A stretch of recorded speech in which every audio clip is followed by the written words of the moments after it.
தமிழர் பண்பாட்டுல ஒளிஞ்சிருக்க வாழ்க்கை தத்துவங்கள்ல ஒண்ணுதான் கோலம் போடுறது. கோலம் போடுறதால பல நன்மைகளும் ஆன்மீக ரகசியங்களும் இருக்கு.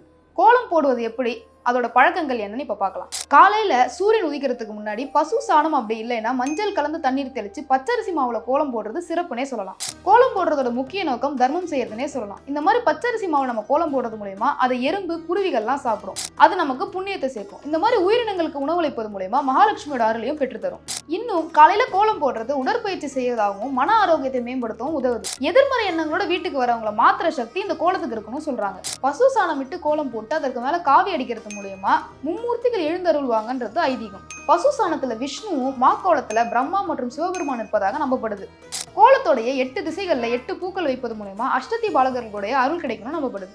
கோலம் போடும்போது கடைபிடிக்க வேண்டிய விஷயங்கள் என்னன்னு இப்ப பார்க்கலாம். கோலம் போடும்போது அமர்ந்து போடக்கூடாது, குனிஞ்சுதான் போடணும். தெற்கு திசையிலிருந்து தொடங்கவோ முடிக்கவோ கூடாது. நல்ல நாட்கள்ல இரட்டை கோடு கோலங்கள் போடுறது ரொம்ப நல்லது. எந்திர கோலம், ஐஸ்வர்ய கோலம், சக்கர கோலம், நவகிரக கோலம்லாம் வாசல்ல போடக்கூடாது. பூஜை அறையில மட்டும்தான் பச்சரிசி வச்சு கோலம் போடணும். அமாவாசை மற்றும் முன்னோர்களை வழிபடுற நாட்கள்ல கோலம் போடுறதை தவிர்த்திடலாம். எந்தெந்த நாட்கள்ல எந்தெந்த கோலம் போடுறதுன்னு இப்ப பார்க்கலாம். ஞாயிற்றுக்கிழமை சூரிய கோலம், அப்படி இல்லைன்னா செந்தாமரை கோலம். திங்கட்கிழமை அள்ளிமலர் கோலம்.